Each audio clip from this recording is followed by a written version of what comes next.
आजकल जब भी टीवी खोलो या सोशल मीडिया पर नजर डालो, एक अजीब सी बेचैनी दिल में घर कर लेती है। ऐसा लगता है जैसे हर तरफ से सिर्फ हम पर, हमारे दीन पर और हमारी पहचान पर ही हमला हो रहा है। कभी फिल्मों के जरिए, कभी कानून की आड़ में और अब तो खुलेआम बहसों में हमारे ईमान को कटघरे में खड़ा किया जा रहा है। हाल ही में जावेद अख्तर साहब और मुफ्ती शमाइल साहब के बीच हुई बहस क्या खुदा है, इसी सिलसिले की एक और कड़ी लगती है। देखने में तो यह एक बौद्धिक चर्चा थी, लेकिन एक आम मुसलमान के लिए यह सिर्फ अल्फाज की बाजीगरी नहीं थी। यह हमारे वजूद, हमारी आस्था और हमारे सब्र का एक और इम्तिहान था, जिसे लाखों लोगों के सामने पेश किया गया। ये बहसें हमें एक ऐसे मोड़ पर ले आती हैं जहां हमें अपने ही मजहब को लेकर शर्मिंदा करने की कोशिश की जाती है। जब कोई मशहूर शख्स, जिसे हम शायद कभी शायर के तौर पर पसंद भी करते थे, हमारे खुदा के वजूद पर ही सवाल उठाता है, तो दिल में एक टीस उठती है। ऐसा लगता है जैसे हमारी सबसे पाक और कीमती चीज को सरे बाजार नीलाम किया जा रहा हो। हम सोचते हैं कि आखिर यह सब क्यों हो रहा है? क्या हमारे ईमान की बुनियाद इतनी कमजोर है कि उसे साबित करने के लिए हमें टीवी स्टूडियोज और पब्लिक डिबेट्स की जरूरत पड़ गई है? ये सवाल हमें अंदर से खोखला करने लगते हैं और हम खुद से ही पूछने पर मजबूर हो जाते हैं कि दुनिया हमें किस नजर से देख रही है। इस माहौल में एक आम मुसलमान खुद को बहुत अकेला और बेबस महसूस करता है। एक तरफ दुनिया की नाइंसाफी है, दूसरी तरफ अपने ही दीन को बचाने की जद्दोजहद। हमें सिखाया जाता है कि अल्लाह हर जगह है, वह सब देख रहा है, लेकिन जब कोई पूछता है कि अगर वह है तो दुनिया में इतना जुल्म क्यों है, तो हम एक पल के लिए खामोश हो जाते हैं। ये खामोशी हमारी कमजोरी नहीं, बल्कि हमारे दर्द की गहराई है। हम जानते हैं कि अल्लाह का निजाम इंसानी समझ से बहुत बालातर है, लेकिन इस बात को किसी ऐसे शख्स को समझाना बहुत मुश्किल है जो सिर्फ दलील और तर्क की जुबान समझता हो, ईमान की नहीं। यह एहसास कि हमें लगातार खुद को सही साबित करना है, बहुत थका देने वाला है। हर सुबह एक नई चुनौती के साथ आती है, एक नया इल्जाम, एक नई बहस। हमें बार बार यह याद दिलाया जाता है कि हम अलग हैं और हमें अपनी वफादारी और अपनी आस्था को साबित करना होगा। जावेद अख्तर और मुफ्ती शमाइल की बहस सिर्फ दो लोगों के बीच की बातचीत नहीं थी। यह उस बड़ी लड़ाई का एक छोटा सा हिस्सा है जो हर मुसलमान अपने दिल में और अपनी रोजमर्रा की जिंदगी में लड़ रहा है। यह अपनी पहचान को बचाने और अपने ईमान पर मजबूती से कायम रहने की एक खामोश जंग है। अक्सर इन बहसों में यह दिखाने की कोशिश की जाती है कि अल्लाह का वजूद इंसानी दलीलों पर टिका है। अगर कोई ताकतवर दलील दे दे तो शायद नौजुबिल्लाह अल्लाह का वजूद खतरे में पड़ जाएगा। यह कितनी बचकानी और छोटी सोच है। क्या सूरज को यह साबित करने की जरूरत पड़ती है कि वह मौजूद है? उसकी रोशनी और उसकी गर्मी ही उसकी सबसे बड़ी दलील है। इसी तरह कायनात की हर एक चीज, आसमान के सितारों से लेकर जमीन पर रेंगने वाली एक छोटी सी चींटी तक, अपने बनाने वाले की गवाही दे रही है। अल्लाह का वजूद किसी जावेद अख्तर या किसी मुफ्ती की बहस का मोहताज नहीं है। उसका होना एक हकीकत है जो इंसानी अल्फाज और फलसफों से बहुत ऊंची है। इबादत के लायक सिर्फ वही जात हो सकती है जो कामिल हो, जिसमें कोई कमी न हो। हम इंसान गलतियों और कमजोरियों से भरे हुए हैं। हमारी सोच महदूद है, हमारा इल्म अधूरा है। हम कैसे उस जात पर बहस कर सकते हैं जो वक्त और जगह की कैद से आजाद है, जो हर चीज का खालिक है? इन बहसों का मकसद अल्लाह को समझना नहीं, बल्कि इंसानों के दिलों में शक पैदा करना होता है। हमें यह समझना होगा कि ईमान दिल का मामला है, दिमाग की वर्जिश नहीं। जब हम अल्लाह के सामने झुकते हैं तो हम उसकी अजमत के आगे सरेंडर करते हैं, इसलिए नहीं कि हमने उसे 100% समझ लिया है, बल्कि इसलिए कि हम यह तस्लीम करते हैं कि वह हमारी समझ से कहीं ज्यादा बड़ा है। जो लोग अल्लाह के वजूद पर सवाल उठाते हैं, वे अक्सर पूछते हैं, उसे दिखाओ तो मानेंगे। यह ऐसा ही है जैसे कोई हवा को देखने की जिद करे। हम हवा को देख नहीं सकते, लेकिन हम उसे महसूस करते हैं। हम उसके असर को देखते हैं, पत्तों को हिलते हुए, समंदर में लहरें उठते हुए। इसी तरह हम अल्लाह को अपनी इन आंखों से नहीं देख सकते, लेकिन हम उसकी निशानियों को पूरी कायनात में बिखरा हुआ देखते हैं। एक बीज से दरख्त का निकलना, माँ के पेट में एक बच्चे का बनना, दिलों में मोहब्बत और रहम का जज्बा पैदा होना, ये सब क्या है? ये उसी एक खलिकन की कारीगरी की निशानियां हैं जो हर पल हमारे साथ है, हमारी शहरग से भी ज्यादा करीब। इसलिए जब कोई हमारे ईमान को चुनौती दे तो हमें परेशान या गुस्से में आने की जरूरत नहीं है। हमें याद रखना चाहिए कि हमारा रिश्ता अल्लाह से सीधा और जाती है। ये किसी और की तस्दीक या इनकार पर नहीं टिका। हमारा काम लोगों से बहस जीतना नहीं, बल्कि अपने खालिक से अपने ताल्लुक को मजबूत करना है।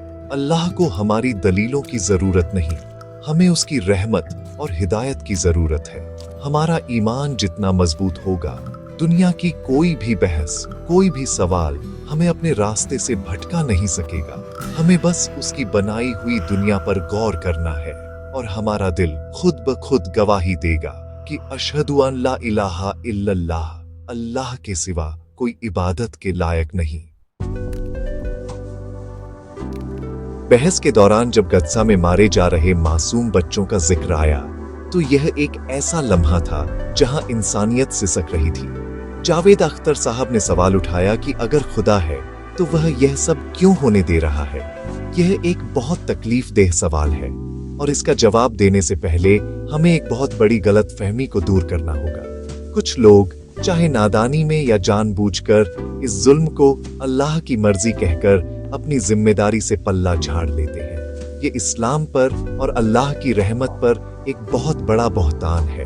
अल्लाह ने हमें सही और गलत का इख्तियार दिया है और जुल्म करना या जुल्म पर खामोश रहना इंसान का फैसला है, अल्लाह का हुक्म नहीं। इस्लाम जुल्म की हर शक्ल की मजम्मत करता है। कुरान में साफ साफ कहा गया है कि जिसने एक बेगुनाह इंसान की जान ली, गोया उसने पूरी इंसानियत का कत्ल किया। अल्लाह जालिमों को पसंद नहीं करता, तो फिर गज्जा में जो हो रहा है उसे अल्लाह की मर्जी कैसे कहा जा सकता है? यह जालिमों का जुल्म है और उन लोगों की बेहिसी और खामोशी है जिनके पास ताकत है लेकिन वे उसे रोक नहीं रहे।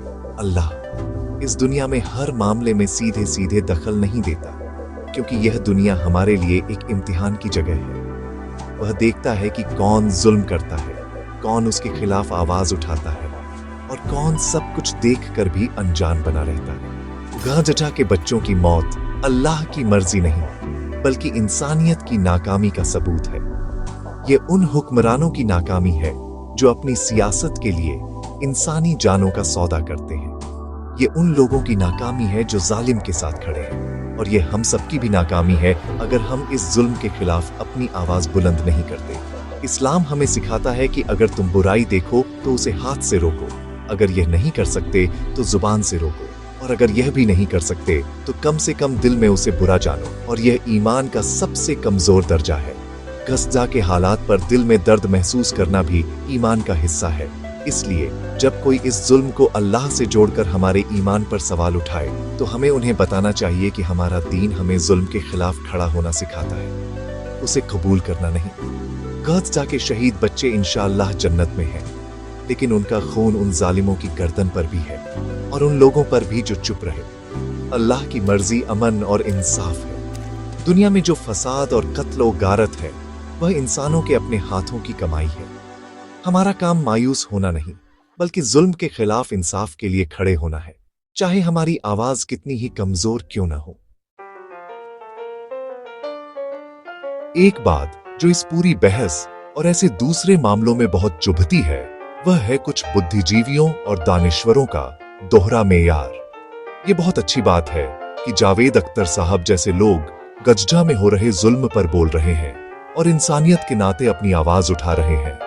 फलस्तीनी बच्चों का दर्द यकीनन हर उस इंसान को महसूस होना चाहिए जिसके सीने में दिल है, लेकिन सवाल यह उठता है कि यह इंसानियत और यह ज़मीर उस वक्त कहां सो जाता है जब हमारे अपने मुल्क में मुसलमानों पर जुल्म होता है, जब उन्हें लिंच किया जाता है, जब उनके घरों पर बुलडोजर चलाए जाते हैं, जब उन्हें उनकी पहचान की वजह से निशाना बनाया जाता है। तब अक्सर यही लोग खामोशी की चादर ओढ़ लेते हैं। ये चुनिंदा इंसानियत बहुत खतरनाक चीज है। जब आप हजारों मील दूर हो रहे जुल्म पर तो बोलें, लेकिन अपने पड़ोस में हो रही नाइंसाफी पर आंखें बंद कर लें तो आपकी इंसानियत पर सवाल उठना लाजिमी है। ऐसा लगता है जैसे कुछ लोगों के लिए मुसलमानों का दर्द भी तभी अहमियत रखता है जब वह किसी दूर दराज के मुल्क में हो और उस पर बोलने से उनकी प्रगतिशील और सेक्युलर छवि को कोई नुकसान न पहुंचे। लेकिन जब अपने ही देश में सत्ता और बहुसंख्यक समुदाय को नाराज करने का खतरा हो तो यही ज़मीर अचानक छुट्टी पर चला जाता है। ये दोगलापन सिर्फ तकलीफ ही नहीं देता बल्कि यह उस भरोसे को भी तोड़ता है जो एक समाज को जोड़े रखता है। एक सच्चे इंसानियत दोस्त की पहचान ये है कि वह जुल्म को जुल्म कहता है, चाहे वह कहीं भी हो रहा हो और कोई भी कर रहा हो। वह जालिम और मजलूम का मजहब या कौमियत नहीं देखता। लेकिन जब हम देखते हैं कि कुछ लोग गजजा के लिए तो आंसू बहाते हैं, लेकिन पहलू खान, अखलाका या जुनैद के लिए उनके पास दो लफ्ज भी नहीं होते, तो समझ आता है कि यह लड़ाई इंसानियत की नहीं बल्कि अपनी सहूलियत और अपनी इमेज की है। यह हमें यह भी सोचने पर मजबूर करता है कि क्या इन बहसों का मकसद वाकई हकीकत की तलाश है या फिर मुसलमानों को एक ऐसे जाल में फंसाना है जहां वे हर तरफ से घिरे हुए महसूस करें। इस दोहरे मेयार से हमें सबक सीखना चाहिए। हमें किसी की तस्दीक की जरूरत नहीं है। हमें अपने हक के लिए और अपने ऊपर हो रहे जुल्म के खिलाफ खुद आवाज उठानी होगी। हमें उन लोगों की पहचान करनी होगी जो हमारी लड़ाई को अपनी सियासत के लिए इस्तेमाल करते हैं। अगर कोई वाकई इंसानियत का दोस्त है तो वह हर मजलूम के साथ खड़ा होगा, चाहे वह फलस्तीन में हो या हिंदुस्तान में। और जो ऐसा नहीं करता उसकी बातों को हमें गंभीरता से लेने की जरूरत नहीं है। हमारा दर्द, हमारा संघर्ष हमारा अपना है और हमें इसे पूरी हिम्मत और सच्चाई के साथ दुनिया के सामने रखना है, बिना किसी के सहारे की उम्मीद किए। जावेद अख्तर और मुफ्ती शमाइल की बहस को अगर हम अलग से देखें तो यह महज एक अकादमिक चर्चा लग सकती है, लेकिन जब हम इसे बड़े कैनवस पर रख कर देखते हैं तो एक सोची समझी साजिश की तस्वीर उभरने लगती है। ये साजिश है मुसलमानों को उनके दीन से शर्मिंदा करने की, उनके ईमान में शक पैदा करने की और उन्हें आपस में ही उलझाकर कमजोर करने की। जरा सोचिए, ये बहसें, ये फिल्में, ये नफरती भाषण, इन सब का निशाना कौन है? इन सब का निशाना एक आम मुसलमान है जो अपनी रोजी रोटी की फिक्र में लगा है और बस सुकून से अपनी जिंदगी गुजारना चाहता है। उसे बार बार ऐसी बहसों में घसीटा जाता है जहां उसे अपनी सबसे पाक चीज यानी अपने ईमान का डिफेंस करना पड़ता है। यह एक मनोवैज्ञानिक हमला है। जब आप पर लगातार सवाल उठाए जाते हैं, जब आपके नबी सल्लल्लाहु अलैहि वसल्लम की शान में गुस्ताखी की जाती है, जब आपके कुरान को नफरत फैलाने वाली किताब बताया जाता है, तो धीरे धीरे आपके अंदर एक हीन भावना पैदा करने की कोशिश की जाती है। नई नस्ल जो अभी अपने दीन को सीख ही रही है, इन हमलों से सबसे ज्यादा मुतासिर होती है। वे सोचने लगते हैं कि क्या हमारे मजहब में ही कोई कमी है? क्या हम वाकई पिछड़े हुए हैं? ये शक एक जहर की तरह है जो धीरे धीरे फैलता है और कौमों की जड़ों को खोखला कर देता है। इस बहस का असल मकसद भी यही था, मुसलमानों के दिल में शक का बीज बोना। इस साजिश का एक और पहलू है मुसलमानों को आपस में ही लड़वाना। जब ऐसी कोई बहस होती है तो हमारे बीच भी अलग अलग राय रखने वाले लोग सामने आ जाते हैं। कुछ लोग कहते हैं कि बहस में जाना ही नहीं चाहिए था, कुछ कहते हैं कि जवाब बहुत अच्छा दिया गया, कुछ कहते हैं कि जवाब और बेहतर हो सकता था। इस तरह हम असल दुश्मन को भूलकर आपस में ही एक दूसरे पर उंगलियां उठाने लगते हैं। हम फिक्ही इख्तिलाफात और छोटे मोटे मतभेदों में उलझ जाते हैं और जो लोग हमारी पहचान को मिटाना चाहते हैं वे दूर खड़े होकर तमाशा देखते हैं और मुस्कुराते हैं। वे जानते हैं कि जब तक हम आपस में बंटे रहेंगे हम कभी एक ताकत नहीं बन पाएंगे। इसलिए हमें इस खेल को समझना होगा। यह सिर्फ एक बहस नहीं है, यह हमारी पहचान पर एक हमला है। इसका तरीका बहुत शातिर है। वे हमें सीधे सीधे हमला करने के बजाय हमारे ही लोगों को हमारे खिलाफ इस्तेमाल करते हैं या हमें ऐसी बहसों में उलझाते हैं जहां हम खुद को कमजोर महसूस करें। हमें इस जाल में नहीं फंसना है। हमें अपनी तवज्जो फजूल की बहसों से हटाकर अपने दीन को सीखने, अपनी नस्लों की तरबियत करने और आपस में इत्तेहाद पैदा करने पर लगानी होगी। हमारी ताकत दलीलें जीतने में नहीं बल्कि अपने ईमान पर मजबूती से कायम रहने और एक दूसरे का हाथ थामे रहने में है। इन तमाम हमलों, बहसों और साजिशों के बीच मायूस हो जाना बहुत आसान है। ऐसा लग सकता है कि हर तरफ अंधेरा है और कोई रास्ता नहीं है। लेकिन एक मुसलमान कभी मायूस नहीं होता, क्योंकि हमारा ईमान हमें सिखाता है कि अल्लाह की रहमत से कभी नाउम्मीद नहीं होना चाहिए। हमारा दीन हमारी कमजोरी नहीं, हमारी सबसे बड़ी ताकत है। यह दीन अमन, इंसाफ, रहमत और मोहब्बत का पैगाम देता है। यह हमें सिखाता है कि सच्चाई आखिरकार गालिब आती है और झूठ मिट जाने के लिए ही होता है। हमें बस अपने दीन की असल तालीमात को मजबूती से थामे रखना है और दुनिया को अपने किरदार से दिखाना है कि इस्लाम क्या है। हमें याद रखना चाहिए कि हमारे प्यारे नबी हजरत मोहम्मद सल्लल्लाहु अलैहि वसल्लम ने इससे भी ज्यादा मुश्किल हालात का सामना किया था। उन पर पत्थर बरसाए गए, उन्हें झूठा कहा गया, उनका सामाजिक बहिष्कार किया गया, लेकिन उन्होंने कभी सब्र का दामन नहीं छोड़ा और न ही अपने अखलाका में कोई कमी आने दी। उन्होंने नफरत का जवाब मोहब्बत से और जुल्म का जवाब माफी से दिया। उनकी जिंदगी हमारे लिए बेहतरीन नमूना है। जब दुनिया हम पर कीचड़ उछाले तो हमें गुस्से या नफरत में आने के बजाय अपने अखलाकों को और बुलंद करना है। हमारा बेहतरीन जवाब हमारा अच्छा किरदार है, जो किसी भी बहस से ज्यादा ताकतवर है।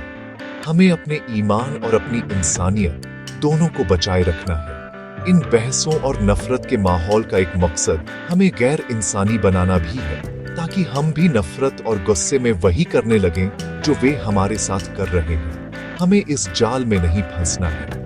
हमें मजलूमों के लिए आवाज उठानी है, चाहे उनका कोई भी मजहब हो।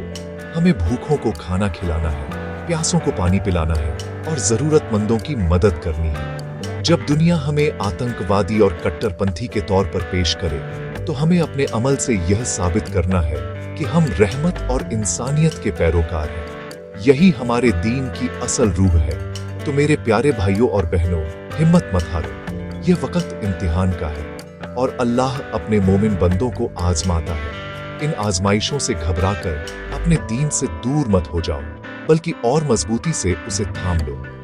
अपनी सफों में इत्तेहाद पैदा करो, एक दूसरे की गलतियों को माफ करो और एक दूसरे का सहारा बनो। अपने बच्चों को कुरान और सुन्नत की तालीम दो और सबसे बढ़कर अल्लाह से दुआ करते रहो। दुआ मोमिन का हथियार है। अल्लाह से समझ, हिम्मत, इत्तेहाद और हक बात कहने की तौफीक मांगो। यकीन रखो, रात कितनी भी लंबी क्यों ना हो, सुबह जरूर होती है। इंशाअल्लाह ये मुश्किल दौर भी गुजर जाएगा और जीत हक की ही होगी।